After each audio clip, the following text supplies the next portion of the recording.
Olá, seja bem-vindo mais uma vez no nosso podcast semanal Fala Cinecoff. E essa semana, mais uma vez, nós vamos falar em saúde, especialmente, Luciano, saúde dos nossos ombros. Pois é, até porque assim, a gente tem uma mania de... A gente não se dá conta, na verdade, que a maioria das pessoas tem uma dorzinha aqui, tem uma dorzinha ali, e o ombro parece que fica esquecido nessa história toda. E se tu for perguntar, grande parte das pessoas tem algum problema no ombro. Eu, por exemplo, tenho já desde a minha adolescência. Enfim, o nosso editor aqui, o Jonas, acabou de dizer que faz assim, tac, tac, tac, tac, tac. E é isso aí.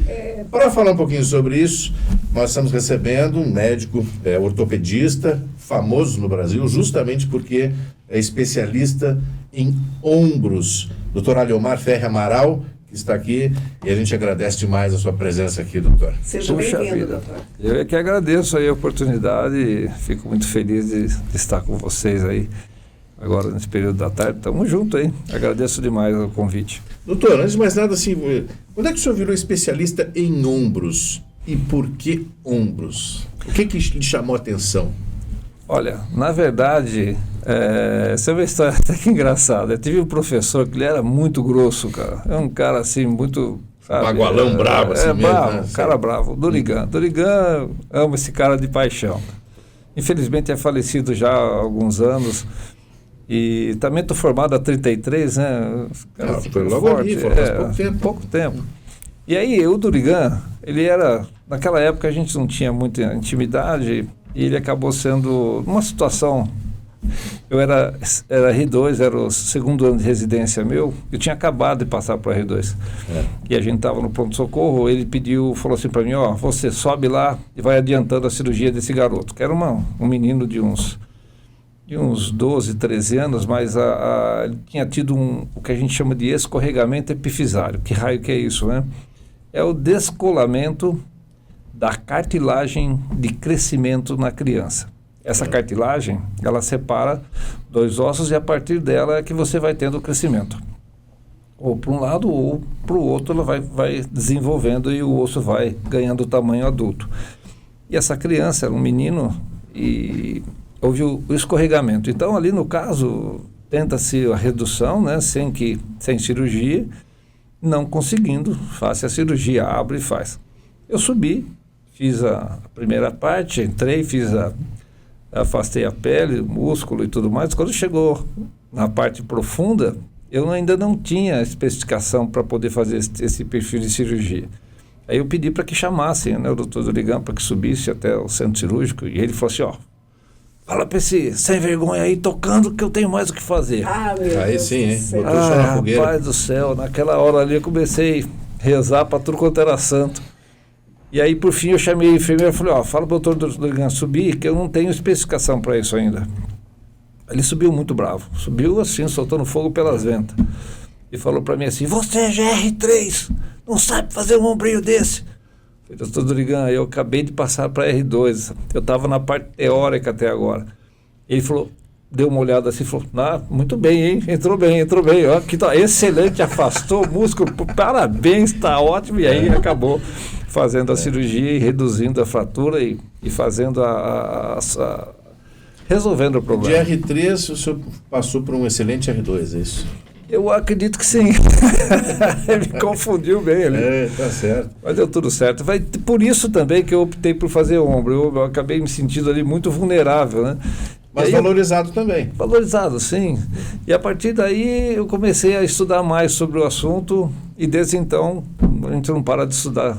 Vai embora. E o senhor está aqui em Foz do Iguaçu especificamente para fazer algumas cirurgias de ombro? Isso, especificamente isso. Eu faço as cirurgias por vídeo, hoje que é a cirurgia mais avançada do mundo, é a cirurgia por vídeo. Você põe uma câmera dentro do ombro, localiza as lesões e a partir daí por outros furinhos pequenos vai suturando, fazendo fixação e resolvendo, né, os problemas internos do ombro, né? Algumas fraturas são possíveis, tá bom? Mas só fraturas principalmente do osso que recebe a cabeça do úmero, que chama glenoide. São fraturas menores um pouco. Doutor, 30 e poucos anos, o senhor é famoso no Brasil já por realizar uma série de cirurgias. Quantas cirurgias até hoje? Olha, pelas minhas contas básicas, são 8.200 cirurgias por vídeo. Fora as cirurgias abertas, que são feitas através de abertura, fixação com placa ou fixação com fios de aço. Mas por artroscopia, que é essa técnica mais avançada hoje, já está com 8.200. Isso a gente pressupõe que a tecnologia deu um avanço enorme, tanto no diagnóstico quanto na cirurgia mesmo, na prática. Sem dúvida nenhuma. Existem patologias hoje que só são feitas pelo advento da artroscopia. Antes não se entendia por que algumas coisas aconteciam e não sabia como tratar algumas coisas. Diga-se de passagem, o ombro é uma subespecialidade, né? Que ela vem sendo melhor estudada há uns 25, 26 anos para cá. Então, muita coisa se descobriu depois do advento do início da artroscopia do ombro. Então, a tecnologia é fundamental. Que tipo de problemas hoje a gente vê com mais frequência na população? Ou seja, a gente tem esse costume de dizer, tem isso aqui, dói isso aqui, como é? A má postura. Dá um trique-trique, não sei o quê. Mas que problemas são esses que a gente enfrenta? Olha, esses problemas podem ser divididos pela idade do paciente. Não necessariamente que só naquela idade aconteça só aquele problema, necessariamente não. Mas a gente começa com a adolescência, né, que são mais os traumas com deslocamento do ombro, que são conhecidos como luxações, que são as instabilidades, né, do ombro.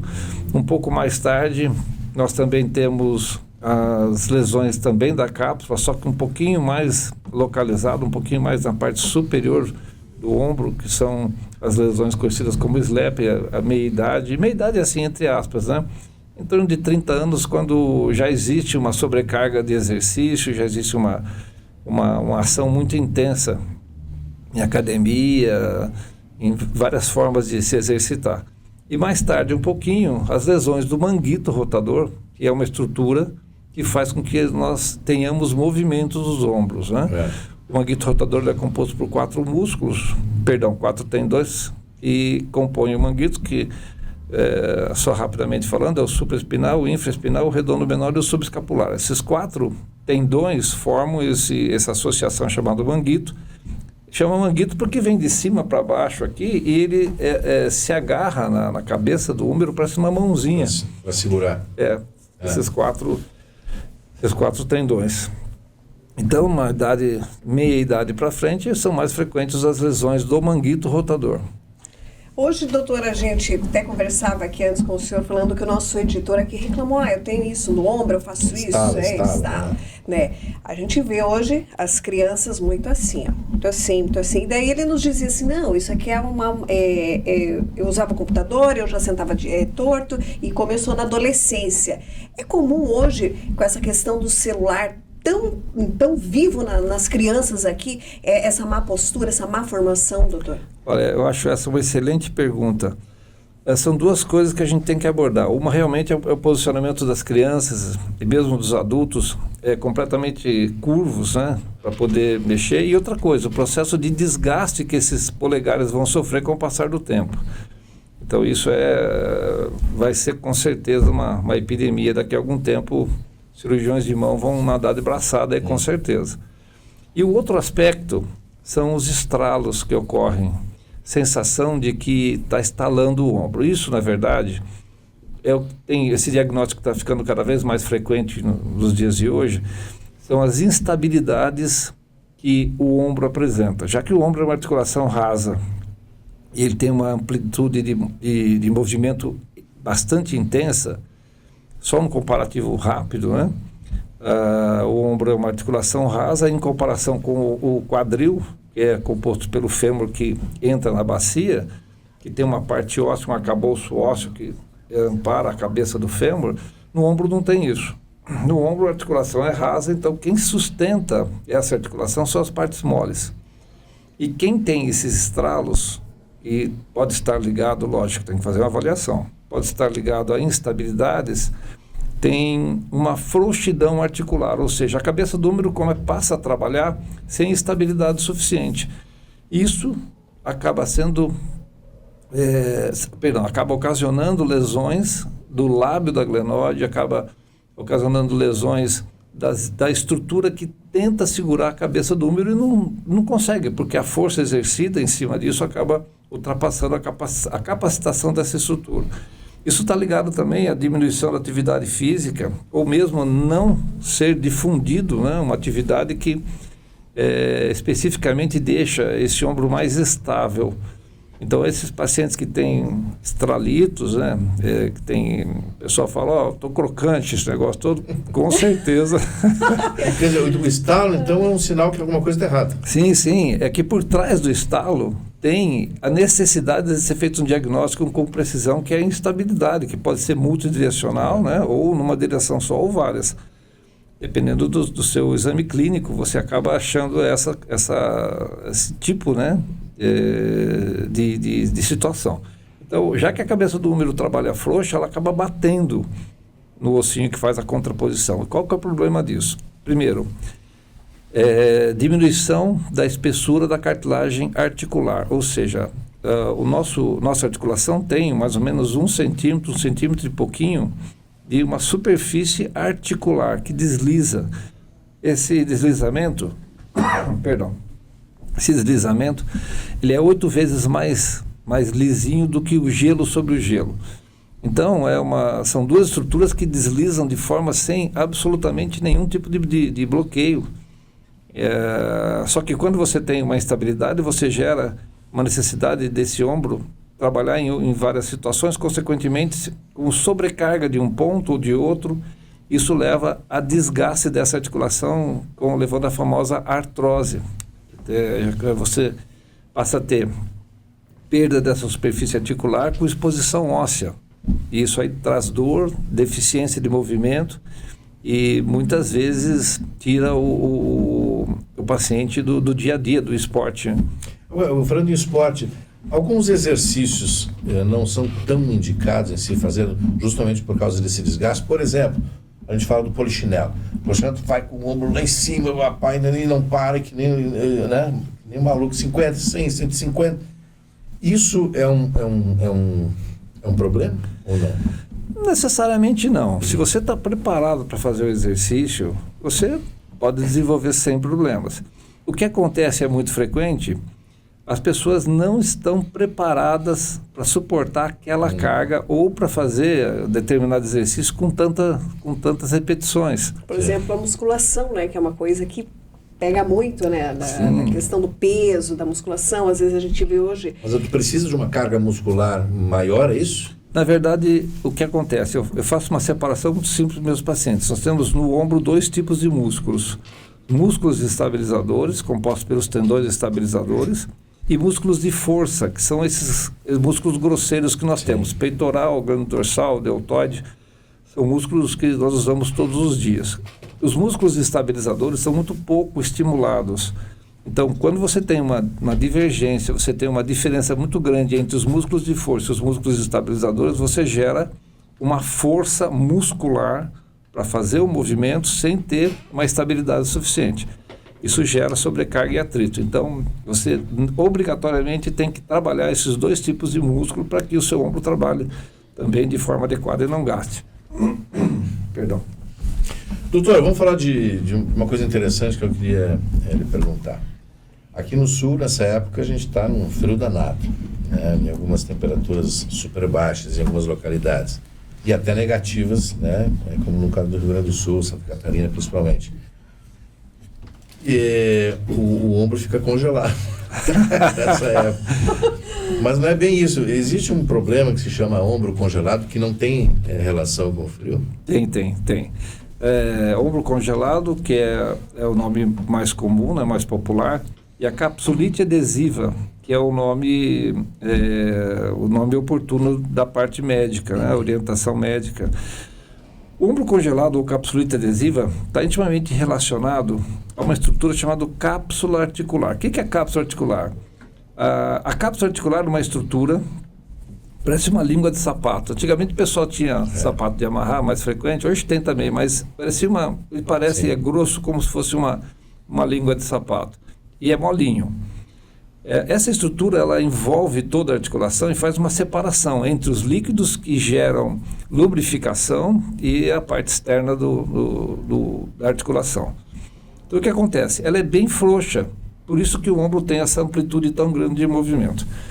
Na capsulite adesiva ou no ombro congelado, essa cápsula ela diminui de tamanho. É como se nós pegássemos uma fruta, colocássemos dentro de um saco plástico, enchêssemos esse saco plástico de ar, seguramos a boca, mexemos esse saco plástico, essa fruta bate para todo lado. Esse é o comum, esse é o que precisa ter, esse é o normal, o ombro normal. A capsulite adesiva é como se você colocasse um tubinho e fosse tirando o ar gradativamente desse saquinho plástico transparente que você está vendo a fruta, aí o plástico segura a fruta. Esse é o ombro congelado. Uma aguinha aqui para o doutor. Boa, obrigado. Então você tem um movimento restrito, porque a cápsula não permite, e dói bastante. Tanto para rotação externa, para elevação, né? Seria mais a flexão, no caso do entendimento médico, mas a elevação do braço e a rotação atrás das costas, que é a rotação interna. Esses 3 movimentos ficam deficientes e a capsulite adesiva, dependendo da fase ou do grau que ela tenha, gera mais ou menos dificuldade de movimentação desses 3 movimentos. Então você tem o grau 1, que é o grau mais simples, né? O indivíduo tem um pouco de dor nos extremos de movimento. O grau 2, que já é uma dificuldade um pouco grande até a altura do horizonte. E o grau 3 é a perda grande do movimento com grande dificuldade e grande dor. Só um detalhe. Algumas patologias têm relação, elas não são provadas, mas sabe-se que alguns pacientes que têm diabetes, problema de tireoide, pacientes que já tomaram na infância ou tomam hoje em dia algum anticonvulsivante, pacientes que já fizeram um tratamento neurológico de alguma forma, pacientes que já tomaram quantidade muito grande de corticoide, pacientes que usam bombinha para asma, que tem broncoespasmo e usa bombinha para broncodilatação. Esses pacientes têm uma porcentagem muito maior que na população normal. Um exemplo simples agora, recentemente no Congresso Brasileiro que teve, até foi comentado isso, que os problemas de tireoide geram até 30%. Quem tem problema de tireoide tem 30% de chance a mais de desenvolver ombro congelado do que na população normal, que não tem essas patologias, tá bom?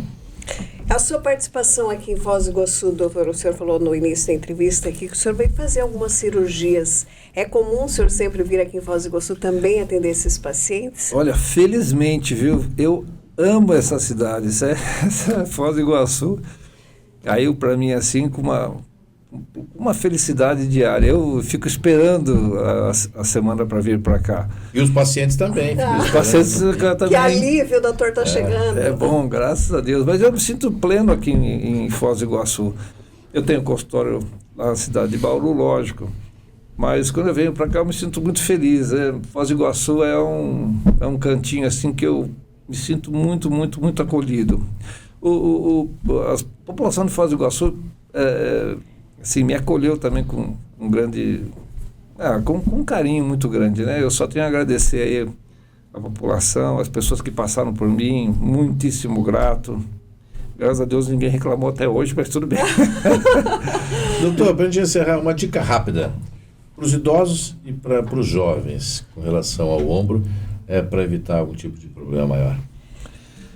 Olha, eu acho que antes de mais nada, o exercício físico, ele é fundamental para que nós tenhamos um ombro de boa qualidade. Independente da idade. Independente da idade. E o exercício correto. Todo tipo de exercício que você faz que seja capaz de gerar uma qualidade de vida melhor, ele é muito bem-vindo. E os ombros, principalmente, pelas próprias características do ombro, por ser uma articulação que ela é muito móvel, então ela está sujeita a muitas patologias. O exercício tem que ser de forma gradativa, lenta, acompanhada. E eu passo sempre um vídeo, que é um exercício com elástico fininho, uma tripinha de mico. Não sei se aqui o pessoal fala tripa de mico, mas Não, é o elástico mesmo. Esse tubinho de borracha aí que o pessoal usa para tirar sangue, sabe? Sei. Aquela borrachinha. Garrote, né?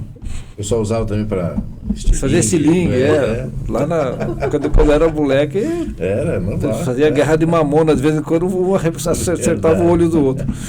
Mas essa borrachinha, ela facilita muito o exercício, né?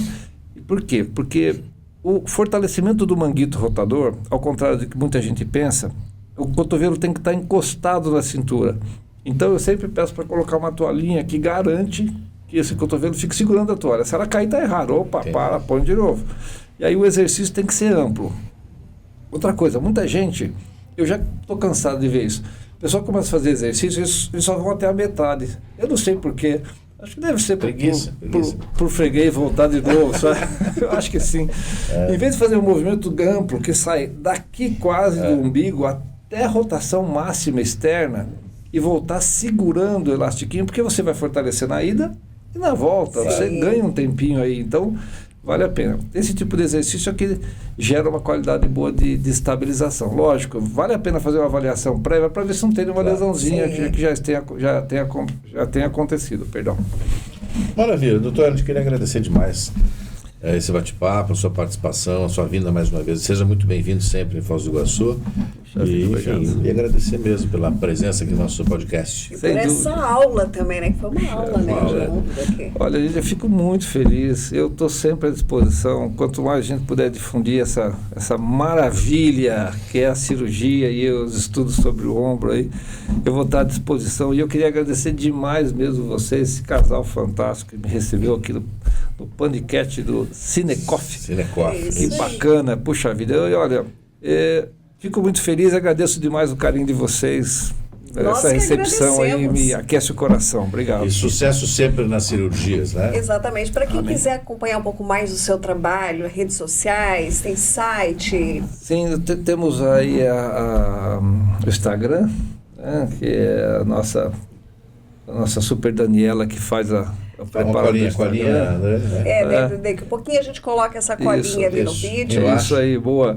E também na outra imagem, ao lado, bem próximo ali do Hospital da Unimed, tem um centro de diagnóstico por imagem ali, que meu companheiro Mohamed, que faz a parte de ultrassom, também tem os outros médicos também que fazem outras partes ali o consultório está bem servido.